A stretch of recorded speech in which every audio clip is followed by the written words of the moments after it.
திருவல்லிக்கேணியில் 11.9 லட்சம் ரூபாய் கள்ளநோட்டு பறிமுதல் செய்யப்பட்ட வழக்கில் ஏற்கனவே 3 பேர் கைது செய்யப்பட்டுள்ள நிலையில் இது தொடர்பான விசாரணை NIAவுக்கு மாறுகிறதா என்ற ஒரு கேள்வி தற்பொழுது எழுந்திருக்கிறது.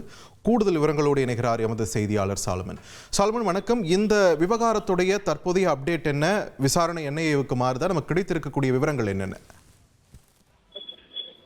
சென்னை திருவல்லிக்கேணியில இருக்கக்கூடிய ஒரு லாட்ஜில 11.9 லட்சம் ரூபாய் கள்ள நோட்டுகள் ஆனது கடந்த சில நாட்களுக்கு முன்னர் போலீசாரால் பறிமுதல் செய்யப்பட்டது.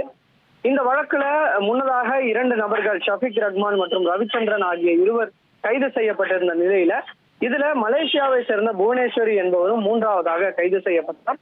கைது செய்யப்பட்ட இவர்களிடம் நடத்தப்பட்ட விசாரணையில இவர்கள் மலேசியாவில இருந்து சுமார் 1 கோடி ரூபாய் வரை இந்தியாவுக்கு எடுத்து வந்து புழக்கத்துல விட திட்டமிட்டிருந்ததும் இதற்காக கமிஷன் தொகையும் இவர்கள் பெற இருந்ததும் தெரிய வந்திருக்கிறது. இந்த வழக்கு தொடர்பாகத்தான் இதுல மலேசியாவை சேர்ந்த பரிமளா என்ற பெண்ணுக்கு இந்த வழக்குல தொடர்பு இருப்பதாக கூறப்பட்டிருக்கக்கூடிய நிலையில அந்த பரிமளா என்ற பெண்ணை பிடிப்பதற்காக தொடர்ச்சியாக திருவல்லிக்கேணி போலீசார் தீவிரம் காட்டி வரக்கூடிய நிலையில மலேசியாவிலிருந்து இந்த பணம் இந்தியாவுக்குள்ள வந்திருப்பதால இதுல மலேசியா இருக்கக்கூடிய ஒரு பெண்ணுக்கும் தொடர்பு இருப்பதால இந்த வழக்கை NIAக்கு மாற்ற திட்டமிட்டு போலீசார் மேற்கொண்டிருப்பதாக ஒரு தகவல் தெரிவிக்கப்பட்டிருக்கிறது.